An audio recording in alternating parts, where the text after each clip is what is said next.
We're gonna give people a few minutes to show up here, so go ahead and sit tight, and feel free to go ahead and ask questions through the Q&A interface. Drop those in and we'll answer them as they come in. We should have a pretty small session, so hopefully we'll be able to cover anything that you guys might be interested in. But go ahead and drop any questions that you have into the Q&A, or you can go ahead and send it to me at hello@primeacademy.io, and we'll address it that way. But sit tight, and we will be with you guys very shortly.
Well, we can go ahead and get started, at least for now, and people will hopefully catch up as they join us. Good afternoon. Thanks for showing up, and we'll hopefully be able to answer any questions that you guys might have about Prime, and things that you guys might be running into with questions on your application, or just general curiosities that you're hoping to get satisfied about what we're doing. I'm Mark Gilbert. I'm the president of Prime. My background, I was with a company called The Nerdery, which is one of the founders of Prime for about 10 years. It's a custom software development company in Bloomington, Minnesota. My background is in development, although I wouldn't necessarily consider myself a software engineer. I'm more of a hacker. But I'm really passionate about learning, passionate about education, and really excited to be able to be taking on a leadership role in Prime as we build it up. But I'll let these guys on the team introduce themselves. So hey everyone, my name is Fred Sheehan. I have a background in psychology and education. I've worked in educational environments, both higher ed and also corporate settings, for a number of years. And super passionate about education, learning, making sure that you guys have a great experience within the program itself. So I'm happy to answer any questions there. And I'll turn it over to Scott. My name is Scott Bormander. Also came from The Nerdery. Actually was a software engineer for about 3.5 years before coming over to Prime. I'll be the first instructor for Prime. First introduction. My background actually is in both software engineering and actually training as well too. So while I've been working at The Nerdery, I've also been teaching for Stanford Brown for the past 5 years in game production, web development, and animation. And then in the past life, I was also a corporate trainer as well too. So doing 8-hour training or 8-hour-day trainings to groups of 200 people at a time all around the country. So that's just the brief on me. So for housekeeping, I think this is going to be a pretty small session. We had a big crew show up on Friday, and we're right before the holidays here. So I think we're kind of hopefully going to be able to spend plenty of time answering any questions that you guys have. There's 2 ways for you to submit. One, there should be a Q&A button that's kind of a little teal Q&A thing in your interface that if you click on, you can go ahead and submit a question, and we'll see that in our interface, and we can answer it for you. If you are right now talking to us, we can't hear you, so stop that. But do go ahead and type us a question, or just scream loud enough so we can hear you from wherever you are. The other alternative, is that you can email us the question at hello@primeacademy.io, and we'll try and answer those as they come in. The first question that we have is one that got sent in ahead of time. It says, in a worst case scenario situation, do you feel like employers outside the Prime network will see this program as valid work experience for an entry-level software engineer position? I can tell you that, yeah, I mean, hopefully that's not worst case. I mean, hopefully that you know, we're going to have a good reputation that we're building for developing solid entry-level candidates through Prime. Obviously, we are working really closely with the 33, I think it is now, organizations that are part of our employment and curriculum network to make sure that they really have a very keen understanding of what we're teaching and that it lines up with what their needs are from an entry-level perspective. But we're not seeing that as being the only place that people will be able to take their careers. We're definitely expecting that people coming out of the program are going to be well qualified to be applying for entry-level positions in front-end development and JavaScript development, and with a little bit of additional work and dedication on their part, they're going to be able to transition the skills that we're giving them in JavaScript and front-end technologies, as well as JavaScript back-end technologies, into other areas, whether that's PHP or .NET or Java or Ruby or whatever they're interested in. But we're really focused on providing foundational skills that are going to be relevant in a lot of those contexts, and you'll just kind of be learning how to apply some of that outside of the skills that we're specifically giving you in school. I'm going to piggyback off of that too. One of the things I want to say is that a lot of what we're doing at Prime while you're studying is reinforcing your learning with projects. Basically, you're going to learn something and then apply. And then the network of application grows as you continue throughout the program. So at the end of it, the artifacts that are created from your learning look a lot closer to actual real-world projects. In fact, a lot of our curriculum and the projects that we're creating are coming from real scenarios. And so you're gonna have a portfolio of work that looks a lot more like, you have 1 year of experience rather than you're starting, you're graduating from a CS program. Just the artifacts that you have in general are going to be more substantial. And in relationship to the question that was asked, I think that, as a prospective employer looks at your portfolio, what kind of work you've done, you're going to have a lot more to show than a standard CS graduate. While we're waiting on questions from you guys, we can kind of cover some of the things that we talked to people about in previous Q&A sessions. What did you guys think came up that were relevant? I want to talk about the hardware stuff for a second. I think that's important. A question that we keep getting is, will such and such laptop work, or will what kind of hardware do you need? And I just want to kind of reiterate the same thing that we've been saying, and that is, look for a Mac that specifically runs Yosemite. So making sure that you have the latest version of the OS. And the reason why we say that is because a lot of what we're doing is going to be a lot of kind of follow along. So we're really trying to kind of set like a baseline that this is the technology that we're using. And so typically when you cross operating systems, whether it be to Windows or whatever, it introduces a lot of different elements into the mix in order to keep the class moving at a pace that is the pace we need. We want to kind of make sure that everyone's at one point. The other part of that is that, okay, great, what kind of hardware will run Yosemite? Typically, we're just recommending that a Mac laptop within the past few years should do the trick. If you have something a little more specific that maybe you just want to know, okay, will this work? Just shoot an email over to us and we can definitely know whether or not that will work. Yeah, the hardware requirements are less about, we're not trying to be punitive with them or say, oh, you have to use this, you have to love Macs or whatever. But what we are trying to do is we're trying to cover a lot of ground over the course of 12 weeks in the program. And a big part of that is trying to eliminate as many distractions as possible and really, take the time that you might have otherwise been spent trying to figure out how to get something working on your system to really be able to focus on learning how to use the technology. That's part of it, but it's not doing the troubleshooting is not the way that you're going to want to spend your time at school. So we're trying to create a consistent environment so we can really kind of streamline people into the stuff they want to learn. Any other questions you got? Yeah, definitely. So there was a few questions that came in from folks on email too that I'll just share out with everyone here too.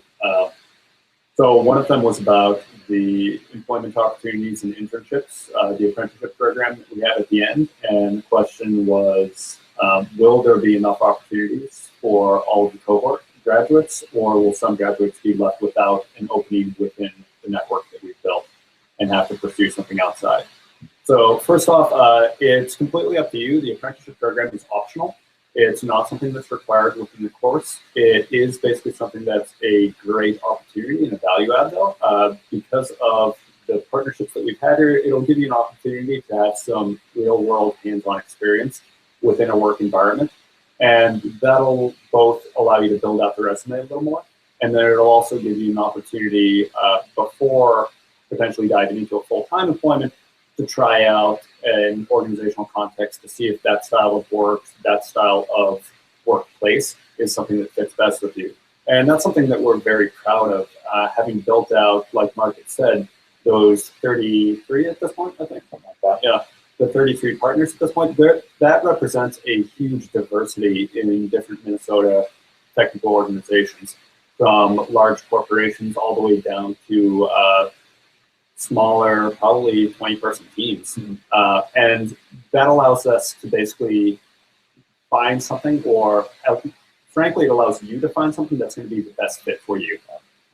So it's a very nice opportunity to dive in, to try something out before committing full bore into something that you're going to be doing. So it's a great way to try out the skills and the environments. Yeah, and I mean, to just really directly address the question, we are very hopeful that we have, with the strength of the network and the size of the network, we're going to have a lot of opportunities, and we're hoping that there, ideally there will be an opportunity for every single person who's interested in apprenticeship to be able to pursue that and have at least the opportunity to interview and make sure that they have a shot at it. We're not actually hiring people from apprenticeship. We're setting up the network, and then that's really a relationship between the graduate and the company that they're considering apprenticing for. So we're kind of trying to set some guidelines, and that's really minimum 3-month term for that apprenticeship, and a minimum of $15 an hour paid. Although most of the apprenticeships that we've been talking with are more interested in a little bit longer, probably 3 to 6 months, and a lot of them are paying better than $15 an hour. A lot of them are talking $20 or more. And really, that's kind of, it's a good way for you to get your feet wet, for you to get some early paid professional experience that will help you begin your resume. And for a lot of you, we're hoping that it will be a good opportunity for you to be able to build a relationship with an employer that might go on to become something that's full-time. And that's certainly, a big part of why the employers are participating. They're participating because they want to get to know people like you guys who are passionate about learning, are excited about the industry and getting involved, and are actively kind of doing something to put themselves out there. So they're interested in meeting you, and they're as curious about you as you are about that kind of thing. So you have a whole questions. Feel free, guys. Please do ask some questions with the Q&A thing. We'd love to answer your specific questions. We'll just keep going through stuff we've found and what we've heard in the past until we hear from you guys. So another one of the questions that came in was about office hours. You might have experienced, if you've had a college experience, kind of a more formalized office hour approach for how instructors support students with the material that they're working through. A boot camp model, at least our model, is going to be slightly different from that, and we see that as more valuable and more true to the practice that you can be diving into, rather than saying the only opportunity that you have is between 7 and 8 p.m. to ask questions of the instructor. We have a lot of intentional touch points built into the curriculum to make sure that there's ongoing support, ongoing feedback, and that there's as many opportunities as possible to basically test understanding and help you out wherever you might encounter a hurdle. I'm gonna add on to that too. Actually, like I said, I've been teaching at a college level for the past 5 years, and I think one of the big differentiators is that, when we're done lecturing, it's not like the instructors go away. We're actually still in the classroom with you. In fact, as you start, using those reinforcement techniques and applying what we just talked about, I'm actually there with you as well too. In addition to that, we actually have another full-time employee who's there specifically as in a mentor capacity to kind of help you as well. We actually have 2 people in the room at all times to make sure that that things are driving, because really, in order to get to the later topics, the deeper topics, we need to make sure that we're good every step of the way. So we can't actually move on from one topic until we solidify the past topic. And there's a huge interest from the instruction side to make sure that that's the case. And so all the instructors and mentors that come in, we're going to make sure that they understand how to get to the roots of your questions. So these are typically people who are probably seen more in like a lead or senior type capacity, who are used to working with new developers and are used to some of the questions that come up. So there's more than enough support mechanisms, and certainly way far beyond 1 hour of instructor time. It's a whole day of instructor nonstop. So yeah. Oh no, I was just going to add on to that. Another thing that we're very excited about is that a lot of our partners within the development community here have expressed a lot of interest in signing on as mentors, so that they want to basically have a connection with the students in the program to help guide them through some things too. So they'll be available in an online capacity to help out with questions as well. So you got some questions. So this question says, what are your procedures for accommodating those with disabilities? And I'll give you kind of a short-term answer for this, and let you know that a longer-term answer will be more robust, but that we don't necessarily have it in place right now. We are currently kind of pursuing our beta cohort. So our what we're calling our beta cohort. The first cohort that'll be going through the school will be starting pre-work in March. They'll be starting classroom in April, and they'll be graduating in July. That first cohort is really going to be where we're kind of finalizing our curriculum. We're at least for that first kind of launch curriculum, we're getting a lot of procedures and policies in place, and we're working with the state of Minnesota from a licensure and regulation standpoint, as well as just kind of with our partner network and internally to try and make sure that we're able to deliver a really consistent experience to students. As such, I mean, right now for that initial kind of launch phase, we'll really be kind of working with people for addressing disabilities on a one-off basis. So we'll kind of be working with students to try and understand if we're able to accommodate what their needs are within the program at present, or if that's something that we're maybe going to be better resolved to be able to help them in the future. Certainly, as far as physical disabilities, access to the building, we have good handicap accessible facilities and everything. I think that we're going to have comfortable facilities for people who are differently abled in their ability to get around. I think that one thing that I guess I would be a little bit concerned about making claims on would be to say if you have a visual impairment, that we're going to be able to help you immediately. As we're developing some of the curriculum and some of those aspects, we might not be ready for kind of learners who need different presentation methods for some of that stuff. It's not to say that we wouldn't love to have that conversation and talk about what we thought that you could get out of the program, if that's if that's something that is of concern to you. But if you have deeper questions on that, please don't hesitate to reach out via email, hello@primeacademy.io, and we can definitely talk through anything more specific. But we're interested in being able to make the program as accessible as possible to as many people as possible, but we want to make sure that we're not just saying, anybody can come, and that we're not actually providing an environment that supports you. So, next question. What can we expect from the online portion of Prime in terms of the workload and course content? So I'll set this up and I'll hand it over to these guys. The 18-week program of Prime is really broken into two parts. The first part being the first 6 weeks is online stuff. It's done as pre-study, and it's kind of more of a part-time commitment, and that's really towards getting people ramped up for being able to hit the ground running in the classroom. So during that 6 week period, can you guys kind of speak to what the workload is, what the content is, that sort of stuff? Yeah, we'll start with the basics first. We're looking at about 10 to 13 hours a week of content.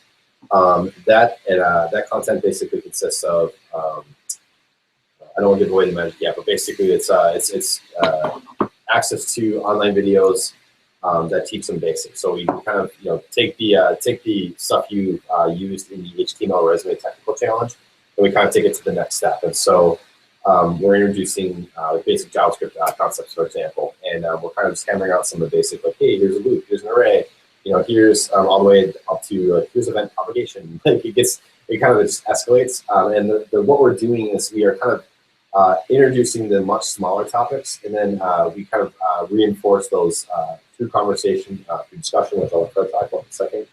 But really, we take all of that 6-week content, and then we do kind of a master review within that first week. So we kind of make sure that, hey, we've all been apart the 6 weeks. Now in this 1 week, everyone said they got it, but let's see you guys apply it in a classroom working together. So we kind of start introducing some more like the social constructs of being a software developer in conjunction with the stuff you already know. So basically, video and interactive content review. So much like the stuff you probably have already interacted with on Code Academy, but deeper with great presentation. Yeah, and to some of what Scott had mentioned there already, there's a lot of strengths and some drawbacks to having a very heavily team-oriented learning experience.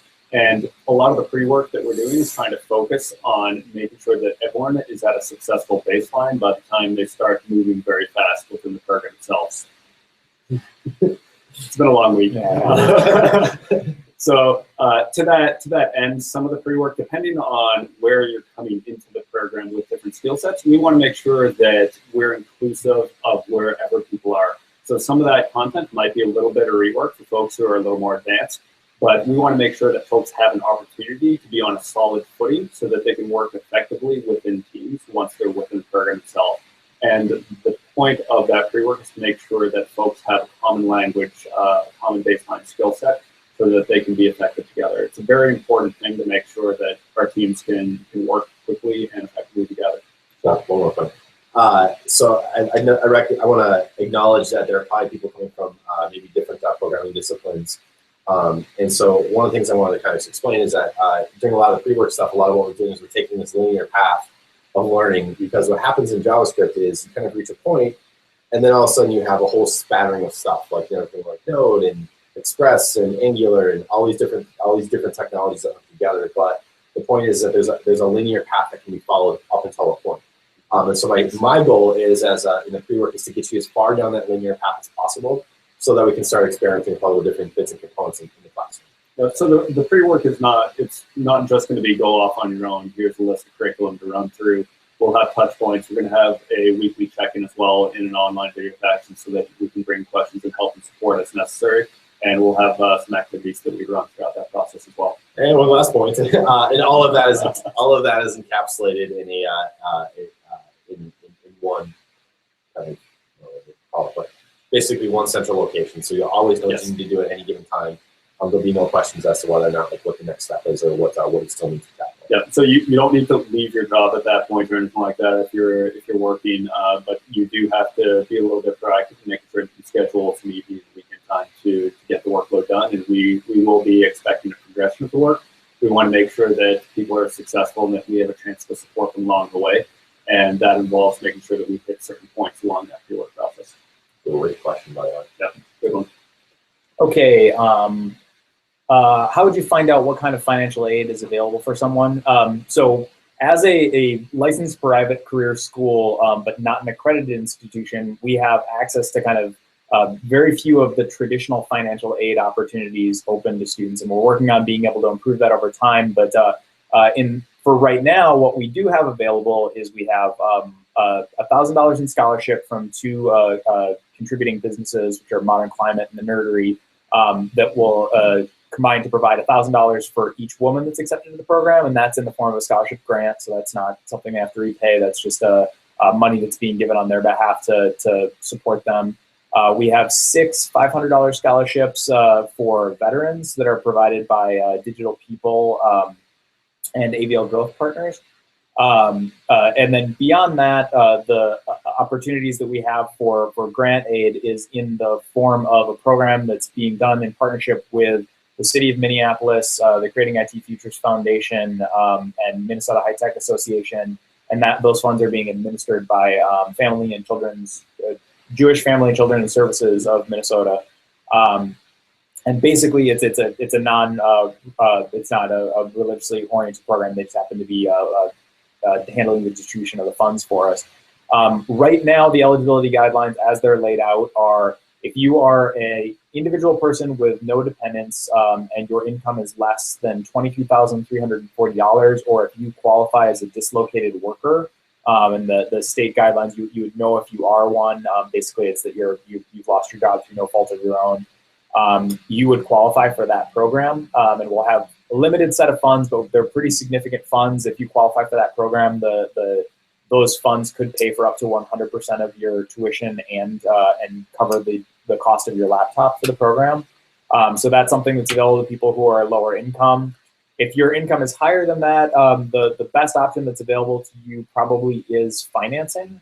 So that could be, either you going out and kind of talking to your banker, talking to your family, and determining how you could best kind of cover things within your own means. Alternately, we have a relationship set up with an organization called Earnest that provides loans for this kind of accelerated learning program, and that will allow people to be able to cover the cost of the program by financing their tuition over 1, 2, or 3 years. They'll still be responsible for the $1,500 down payment, but the rest of it can all be financed. And if you go with the 3-year term, it ends up being about a 7% interest rate, and you end up paying, it's a little north of $350 a month. Payments are deferred until after the program is complete. It's 1 month after graduation that your first payment is due. So if you have questions on that stuff, you definitely can contact us. We can provide you with more details. We encourage you guys to look in your network and see what other opportunities you might have to be able to pay for the program. We do offer a $500 discount for people that are prepaying, and that really means that you're paying the down payment and then you're paying the balance by week 7, which is the first week in the classroom. That would allow you as a student to kind of save some money, and kind of makes it so you can get a nice discount if you're able to either get funding someplace else or if you have the money to be able to make the payment up front. But again, don't hesitate to contact us with any additional questions there. Here's a question that says, what does a typical day on the job look like for an entry-level employee?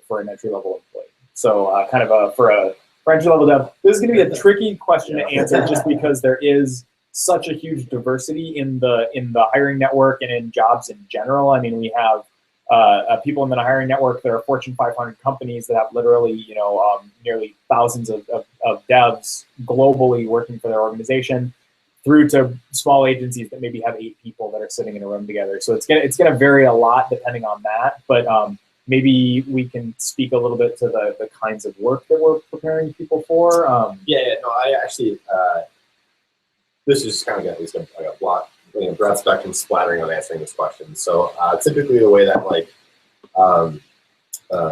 development jobs work is that your lead architects or your lead developers are typically figuring out the architecture for the whole program, for the whole application, for the whole site. Basically kind of thinking from start to finish how this thing is going to be built. As you kind of work your way down the team chain, right? So you got your lead developers and maybe you have sub-content lead or something like that. But when you kind of get down to the line level development, you're typically breaking off pieces or features of the application or website as a whole. So one day you might be writing like a clock feature, or you might be working on a calendar feature, or maybe doing one component of front end integration, so one visual piece.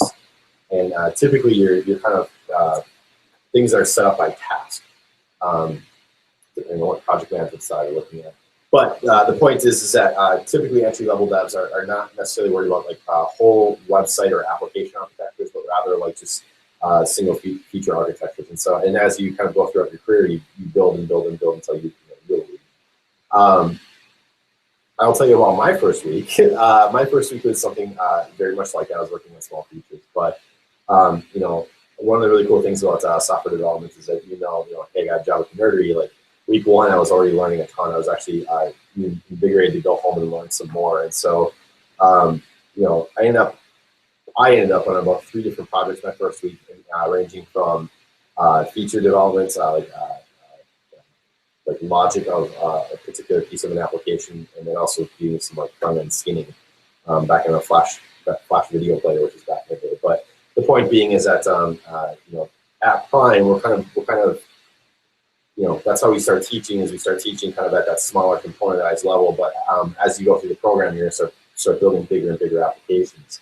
And so by the time you kind of graduate Prime, you're probably building a little bit bigger than what you'll actually see on your first day of the job. So I don't know if you guys want to expand on that, but I'm just going to kind of rambling at this point. But I guess from for helping people to just visualize the work of a software developer in general, I would say that it probably involves more collaboration and more talking to people than you're expecting. If you don't have exposure to programming, there's not necessarily always meetings, but there's a lot of interaction, whether that's with a project manager, whether it's with a client or a stakeholder, with quality assurance, with other developers. You're going to spend a lot of your time interacting with people, communicating, making sure that kind of people are synced up and working together collaboratively towards a common goal. You're going to spend a lot of time working on a computer. You're going to be Googling things a lot. You're going to be trying to build a kind of increasingly large worldview of the technology that you're working with and the kind of universe of possible things that are out there. We are really focused at Prime on giving you day one relevant stuff, right? So we're focused on the behavioral skills and the technical skills that you're going to need to succeed that first day, that first week, that first month. But more importantly, we're also really focused on giving you the framework and the tools for you to be able to build out what you need beyond that. So, you're not coming out of Prime going to be ready for everything that you're going to run into in the first year of your job. There are going to be things where you're going to be like, oh, I need to learn how to do this. We're really focused on making sure that you're comfortable learning how to do that on your own, and that you know how to ask for help, and you know how to build your skill set over time. And that's really a huge part of what an entry-level developer does. You're stepping onto a treadmill that's you're going to be walking on and jogging on and sprinting on your entire career. Being a developer is really about learning and about being comfortable continually learning. Because I can tell you when I first started developing 10 years ago, the technology and the techniques and the skill sets are not something that I would do if I were going in now, if I wanted to not get laughed at. Same thing just even 2 or 3 years ago, things changed fast enough where being a developer really means kind of being in this constant state of renewal and being not too attached to what you've run into in the past. So. I could talk about that topic for a bit. We'll circle back to that for other questions. So here you go. We'll let you answer this one, Scott. Who is the teacher and what is their experience in education? My name is Scott Romander. Kind of got into a little bit, so I'm going to expand on what I said at the start of the session. But I've been with the Nerdery for about 3.5 years. While that's been going on, I've actually been teaching at a collegiate level for Sanford Brown for about 5 years. So I've been doing both. I've written a lot of course content for their web developments, animation, and game production programs. In addition to that, prior to teaching at Sanford Brown, I actually was a Best Buy corporate trainer. And so I flew all around the country doing trainings to about groups of 100 to 200 people, 8 hours a day, 5 days a week. There I also wrote curriculums and delivered the content, so I kind of do both. Also for fun, I actually build classes and release them on Udemy. I'm actually super passionate about education. Like education to me is actually here. So let's get down on the level for just a second here. I'll get a little personal. So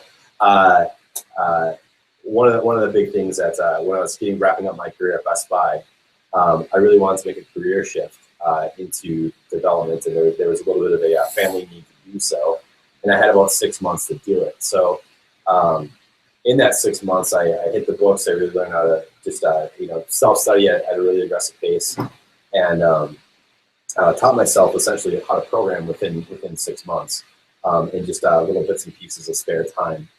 Just as much as I'm passionate about teaching, I'm also passionate about learning, and I think the two go hand in hand. I think teachers don't necessarily have both.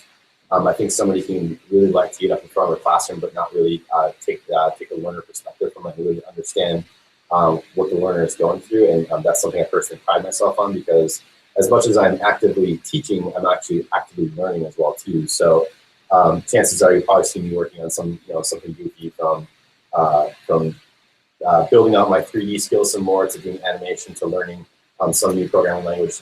One of the things that actually sparked from Prime was that I noticed that a lot of people applying at Prime actually had a little bit of a Ruby background. I never actually have programmed in Ruby before, so now I'm teaching myself how to program in Ruby as I'm writing the curriculum for Prime.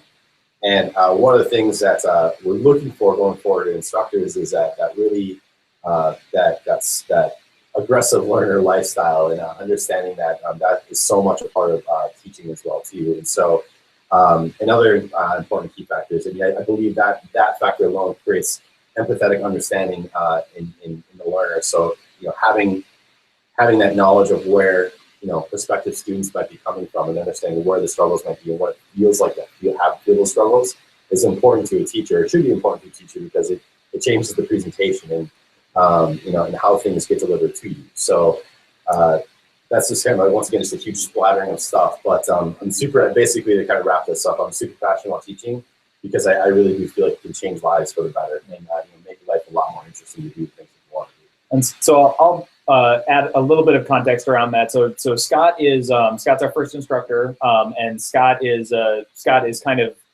represents about half of what the teaching complement will look like in the classroom. So our goal and our plan is that we have 2 full-time people dedicated to each cohort. The cohort's going to be 18 to 20 students. So one of them will be somebody like Scott, who's a permanent employee of the school, who has a development background and real passion and proven history in mentorship and education. Okay, expand on that really quick. You can. Okay. The other thing that I absolutely missed, in my 3.5 years of nerdery, I've led over 60 projects for companies like Target, Sony, and a whole number of other really impressive ones that really don't matter. The point is that I've actively done this job. I've done really well at it, but I want to bring other people into it because it's so awesome. And so while I'm working at Prime, I'm also continuing learning and doing big projects on it. So we're looking to have people like Scott be there, and these are people that are going to consistently be teachers, right? So they're dedicated to the proposition of helping students get better, of developing kind of the next generation of talent. And while they're definitely going to be working on projects on their own, both through the school with the students, and like Scott, people who are passionate, who are doing things in their off hours too. We do want to be bringing people in who have just very kind of laser focused current context for what's going on in the industry. So the plan moving forward is that somebody like Scott is going to be partnered with someone who is a working engineer from a company maybe like the Nerdery, who is taking a sabbatical. So basically, Prime has developed partnerships with some people in our hiring network where we pay the salary of somebody for 6 months. That is a working engineer. They come out of the work environment, come into the classroom. They go through 2 cohorts, and then they go back into the workplace. So the cool thing about that from a student's perspective is you're getting people in the classroom who have like just came out a couple weeks ago from working on this stuff in real life as on a project basis. They're coming to the classroom, providing you the feedback and the context on how that's working. They also are coming from and going back to one of the companies that is hiring out of Prime. So it's a great opportunity for you guys to get a really deep dive and a lot of context on what it's like to work at that given company, and to catch the eye of somebody who may be able to put in a good word for you if and when you get to the point where you wanna apply there. So it's a good fit all around, and it's one of the ways that we're hoping to be able to provide a really kind of very deep set of expertise in the classroom that will kind of distinguish us from some traditional training options that are out there. Great question. So next question says, what sort of resources will Prime offer to its graduates after the boot camp is finished? We are actively figuring some of this stuff out, so we can tell you kind of what we anticipate, what we're hoping to do, and then hopefully we'll do even more than that once we actually get the rubber to meet the road. But our goal, the apprenticeship network, is probably the most significant thing, right? So coming out of the 18-week program, having the opportunity to be able to get connected to an employer that is looking specifically for what you know how to do, and wants to get connected with you so that they can evaluate you and consider you for entry-level work after the apprenticeship is over. That's a pretty huge thing, and that's a big part of the support that we provide. We also have Fred here coordinating a lot of things around job assistance and around trying to make sure that you're prepared for your job search, and that's being, having a great online presence, making sure that you know how to present yourself, some coaching through mock interviews and other things that are done both with Fred, but also with members from the hiring network that are coming in and participating. The other thing that I would put out there that we're kind of figuring out right now is the space that we're developing for the school right now that's being built out for us is a pretty good sized space. It's 9,000 square feet, and so about 50% of that space is broken up into 3 really large classrooms, and that's where as a student you'll spend the bulk of your time. The rest of that space, there is a pretty significant chunk of that is collaboration space. It's kind of open working space. We're hoping to be able to offer some co-working space for graduates of the school, for recent graduates that haven't yet been able to find a place to work, so that they can have a place to come in, get access to some of the resources that the school has, and just be able to have a community that they're a part of until they can find that first opportunity that's gonna help them get their career kick-started. Absolutely, and I can speak a little bit more to that. So like Mark had said, our commitment is to make sure that you're as successful as possible. And there's a couple of ways that we'll definitely go about doing that, both from bringing in hiring partners to do mock interviews, some career prep, speaker panels to give you insights to what exactly their work environments are like and what they're looking for within new hires. And that's within the course of the program. Following the program, if you're involved in a mentorship program, we're going to have touch point opportunities to follow up with you to see how it's going, to make sure that it's going well, and offer some guidance for mentors within that job environment.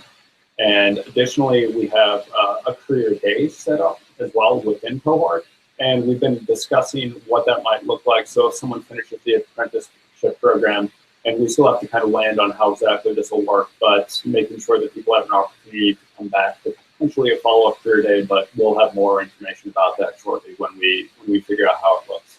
So there's definitely some opportunities for the folks in the initial beta cohorts to get a great bead on some of the career options for coming out of the gate.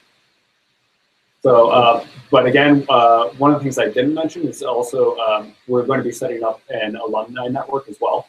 So we'll have basically some active communities so that there'll be some support, there'll be networking opportunities, which are going to be critical for your job hunts in the area as well. And we also want to make sure that we have an ongoing stream of activities and events that by all means graduates are invited back to, so we can stay connected with both our community and also the greater network that we're part of. And we certainly hope those of you that go through the program and find apprenticeship and jobs immediately are also going to participate in that. It's a big part of it is helping you guys connect to current students and other past students so that you can be building a network of support that that will help you build a strong and long career in development. I saw the next question. Okay, so the next question says, will you cover Ruby and Rails and Python? I can drive into it to begin with. So our curriculum is based on JavaScript, as are the curriculums of most of the other accelerated learning programs that we think well of in the country right now. There's definitely a trend towards moving to JavaScript. The argument for JavaScript is there's a couple main points. The first is JavaScript is pretty ubiquitous. Really regardless of the technology stack that you're working on, whether it's PHP, .NET, Java, Python, Ruby, JavaScript is involved in the front end. There's going to be JavaScript there at some level, and you're going to need to understand what's going on with JavaScript in order to really effectively get the most out of any sort of web platform. And even increasingly, a lot of backend and native platforms have a JavaScript component that's an option. As a school, we're trying to give you foundational knowledge in both front-end and back-end development, or what's called full-stack development. By focusing on JavaScript, we can do that by giving you kind of access in the front end to JavaScript, jQuery, things like Angular and Ember. And on the back end, we can give you some exposure to technologies like Node and Express. These might not be the exact technologies that you go and work in the workplace, but they will provide you kind of training and foundational understanding of the basic concepts that are going to be relevant across all of really any kind of technology stack that you might get a job working in for AppDev. We are hopeful in the program that we will be focusing on JavaScript, but there will be some opportunities, I think, in project work for people to be able to explore other technologies if they want to. If they wanted to say, you know, I want to do this project in Ruby, you know, especially in the second half of the program that's more project based. There may be some opportunities for people to do some of their self-directed project work in some other languages. It's not going to be the main thrust of the program. We are really focused on JavaScript as from the curriculum standpoint, but we're definitely interested in supporting students if they want to be exploring other technologies and giving them the chance to be able to kind of go where their curiosity takes them. You know, the only thing better than learning one programming language is learning two programming languages from a hiring perspective. So, so if you have the drive and the determination to do that, and you're willing to put in the time, we're certainly going to support your decision to do that. But it's more kind of adding on to what the program officially is covering as opposed to replacing it. And one very important thing to have is that a lot of our curriculum is informed and directed by our hiring network. So one of the things that we kind of hear quite a bit is that not necessarily, oh, we're looking for specifically a Java developer or JavaScript developer, but like we are looking for someone who knows Angular, or we are looking for somebody who knows Node and Express, or we're looking for somebody who can do front end and do some JavaScript. And so while it's overwhelmingly JavaScript technologies that we're hearing, we're also hearing more of the specialist types of things that we're teaching as well too. So it's super encouraging for us to hear, you know, being that the hiring partners are saying, hey, I have these jobs that, you know, these are the jobs we're looking to fill, and that's really much in line with what we're teaching. So, great question, Evan. We are our queue is dry right now, so if you guys have questions that we haven't answered, definitely do punch them in so we can go through it. We got 15 more minutes here that we can be using to cover questions. One of the things that we've gotten some interest and some questions on from people that I can provide a little bit of context on is they've said, you know, how competitive is it going to be? How many people are applying? How hard is it going to be to get in? And I can give you some context on that. We just launched last Monday, and we've had a really great response. A lot of people have started applications, and we're starting to see more and more applications completed with a resume and everything coming in. I think that it's safe to say that the program will be competitive, but we also, that first cohort is going to be kind of especially competitive, that the 20 spots that we'll have this spring. But we've already, as you guys may know, opened registration for the first 4 cohorts. So the one that starts starts classroom in April, but also the ones that start classroom in July, August, and September.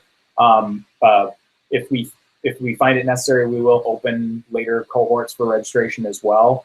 But our objective is to not turn anybody who's qualified for the program away. We just will potentially be pushing them a little bit further and further out as we fill cohorts. The only one that we really have a closed registration on the horizon for right now is the beta cohort. We are, to some extent, reviewing applications as they come in, kind of in a first come, first served basis. So if you are passionate and motivated around getting into the initial cohort that's starting this spring, I would recommend that you do try and get your application in. Spend the time working on it over the holidays if you're able to, and get it in. That's going to improve your chances of being considered for that beta cohort. It's not a guarantee or anything, but that is it's going to improve your shot. But we certainly are hoping to be able to find a spot for everybody who's qualified for the program, everybody who we think has the ability to be able to succeed. If in our review of your application, it appears that we think for whatever reason, based on your technical submission, based on your logic questions, or based on your profile answers, the kind of personal question stuff, that we think that you might not be ready for the program yet, we will try and give you some advice and some feedback and say, hey, here's something that you could work on. Why don't you come back when you've had a chance to kind of spend a little bit of time boning up on this kind of stuff or whatever. That's something that we're trying to commit to providing for every applicant, but we'll be tackling that as we really start to look into to reviewing the applications in early January.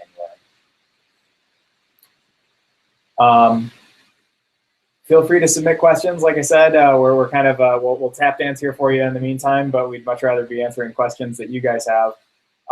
You can either submit them through the Q&A section of the app, as you guys have been doing, or you can, if you prefer, email them to hello@primeacademy.io. other questions that have come up recently. Somebody asked me the other day, what are we looking for in the technical part of the challenge? So for the resume, that stuff, what are we looking for? Could you speak to that, Scott? Kind of like, well, when you're looking at those responses, how are you judging them? Sure. Basically, the stuff that is on the table is the stuff that's actually shown on the Code Academy course. So I'm using that as the baseline benchmark for what I least expect, meaning that I at least need to see those things. So do we understand, how to organize our website into divs, for example, using different containers? Do we understand how to style those divs with some CSS?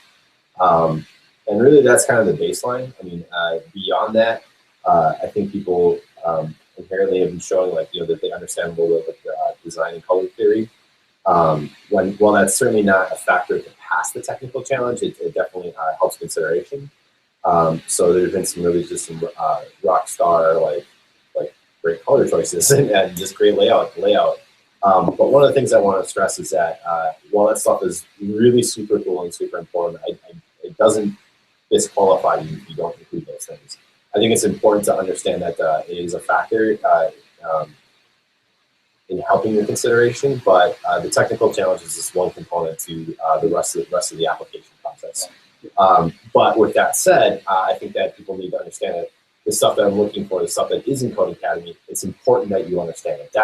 That probably to me is the most important thing, is because one of the big things I'm trying to do in a technical application is establish a baseline platform from which I can kind of teach from.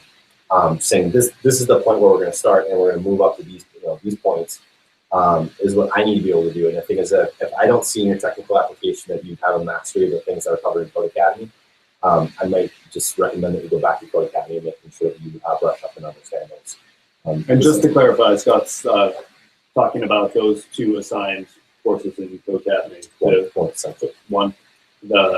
In order to complete that HTML CSS part. Yeah, it's the Make a Website course, and if you feel like you need to maybe deep dive a little bit more, there's specifically an HTML and CSS course that's a little bit longer, but it's kind of a representation of the same material that goes a little bit more in depth. And so if you feel like you're not getting what you need from the Make a Website course, or maybe it's just not being as clear, feel free to dive into that one as well too.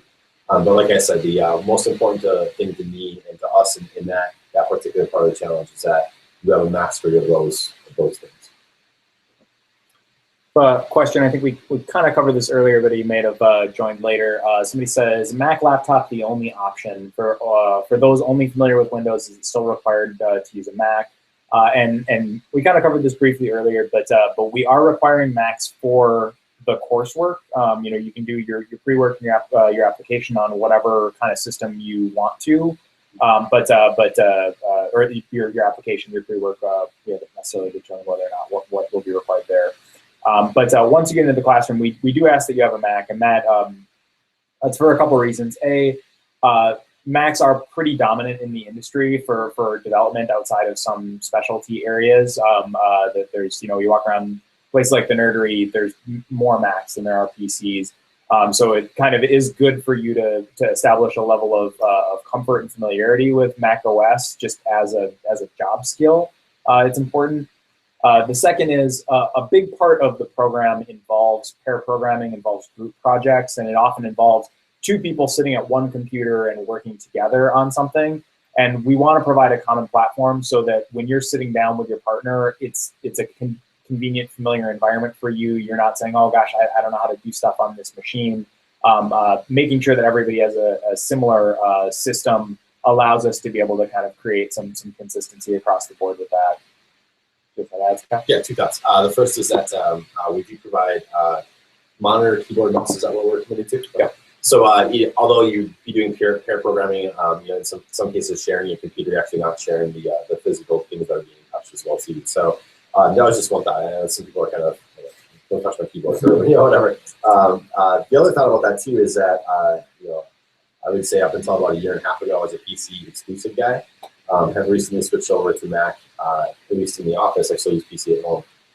And switching over to Mac actually is well, unfamiliar as it wasn't painful. And so we can definitely get you up to speed in that. And I expect, especially that first and second week, that a lot of the questions I might have might be around, like, hey, how do I get around a Mac? And we're completely prepared to understand that. So while it is a transition for some people, I promise you it'll be a fruitful one. Yeah, it's an important one. It's a good skill set to have there. Okay, we got another question here. This one says, I read that applying to cohorts is first come, first served. If so, will it be possible to hear about admission before the application deadlines, or are you waiting for all the apps to come in?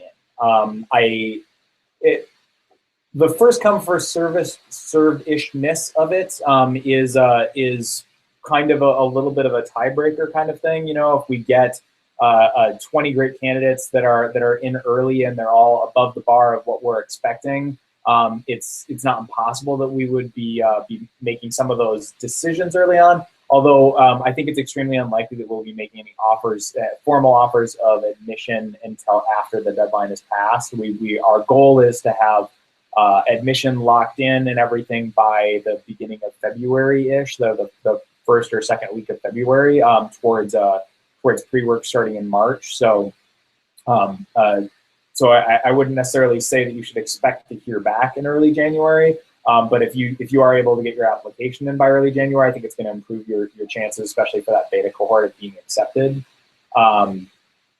As far as admissions, you know, really we're looking at all those different aspects of the application to put together kind of a more three-dimensional picture of what an applicant looks like. So we're looking at your personal statements that you made with and how eloquent you are and how good you are at written communication in there. We're looking at your performance in the logic puzzles and kind of how good you are at pattern recognition and kind of that kind of stuff.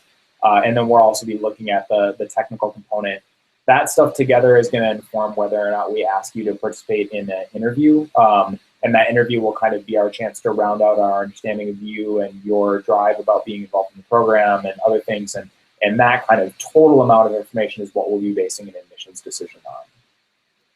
Absolutely. We're definitely looking for a good strength in the cohort. We value diversity within the cohort. We want to make sure that we have a good understanding of how people are going to be able to work together and support each other within the team environment. We got just a few minutes left, so if you have final questions, quick type them in and get them into us, and we'll try and tackle them. You know, I will wrap up now, so we have time for a question if somebody does submit one. Thank you so much for joining us. You know, we are really excited and gratified at the response that we've gotten from the community, and you know, it's people like you guys that are making the employers excited to work with us. You know, it's your enthusiasm and your passion for the technology that is really going to make the school successful. And so, if there's anything that we can do to provide depth or answer questions for you guys, please do reach out. And you know, you can do that by joining another one of these sessions in the future. You can do it by emailing us at hello@primeacademy.io. Or if you have a question about the admissions process, send it to admissions@primeacademy.io, and that'll go to these guys. But do feel free to reach out. We want to answer your questions. We want to make sure that you have a fully informed viewpoint on where everything is and how it works before you actually put your application in. So do reach out. One other question that came in, it says, I'm currently using a Mac desktop. Which model of the Mac laptop would you recommend for the course? Really, any of the currently manufactured laptops would be fine. Personally, I use a Retina screen MacBook Pro. Yeah, he's so proud of his they're really nice. I would recommend that if that fits your budget. But you know, even the low end, the $1,100 MacBook Pro, or I think they might even have a MacBook Air that's a little less expensive than that. Might be $100 less than that. Any of those will be sufficient for the course. You'll be plugging into a large external monitor at your workstations at school, so the size of the monitor is not hugely important for your classroom experience. You know, if you don't have the best eyesight, or if you just like larger screens, you know, that's the main thing that's driving the cost differential between the different laptops that Apple manufactures. they're really, I mean, speed-wise, all of them are more than sufficient. Anything you would go to an Apple store right now and buy is going to be more than capable of being able to do anything that we'll ask you to do during the course. Even if it's a year or 2 years old, you'll probably be fine. So yeah, and my wife and I at home, we got refurbished laptops, so I mean, there's options out there for some savings as well. Absolutely. Well, I think we're gonna probably call it quits then. I'll give you 5 seconds left to type it in. So exactly countdown with the silent countdown. Oh, 2 questions. Awesome. Look at that. Okay. What is so first question is, what is the minimum RAM requirement? Really, it's anything that any of the low-end RAM specs on the current machines would be fine from Apple. If you have specific questions or you kind of want to get our blessing on something, feel free to send us an email and we can vet anything for you. But if you're buying a new computer, you really can't go wrong. Like if you're buying a new Mac, you're going to be fine. Laptop. Yeah, Mac laptop. Mac laptop. Okay, last question then. It says, so if someone is on the fence about this, they should just fill out the application, correct? Is the application free? Yep. The application is free, and I definitely, if you think that you want to be in, I would certainly encourage you to put your application in. If you're a little on the fence about which cohorts you might be interested in, check all of them that apply. That'll help us to kind of understand your level of flexibility and where you're coming from. If you get accepted and it's not something that's right for you, we understand that. We're gonna, we're planning to have to accept a few more people than what we actually want in order to get to the right number and target the size of the cohort. But we'll really be covering a lot of that stuff in the interview process when we talk with you in January, if you were to make it through that first gate. So I certainly would encourage you, if you have the time and the inclination to be able to put the time in on the resume challenge, to go ahead and apply. I mean, you might find that that you really enjoy it. You're loving the technical challenge, and who knows, you might find that you really hate it. It's not something that you want to be doing for 60 hours a week for 12 weeks. So either way, you're gonna get a better inclination as to whether or not it's a good fit for you. So Good question. Yeah, and feel free to follow up with us if you have any questions too. Yeah. We're happy to answer anything. Absolutely. So thanks very much for joining us today, guys. Thanks, guys. Look forward to seeing applications from you, and don't hesitate to reach out if you have any questions. So how are you counting down? It's a crazy, I don't have crazy Hawaiian sign language thing that he's doing. Happy holidays, everyone. Yeah, yeah. It's awesome seeing you on here. Have a good holidays and good luck. Call us with any questions or email us at hello@primeacademy.io. So happy holidays and see you guys in 2015.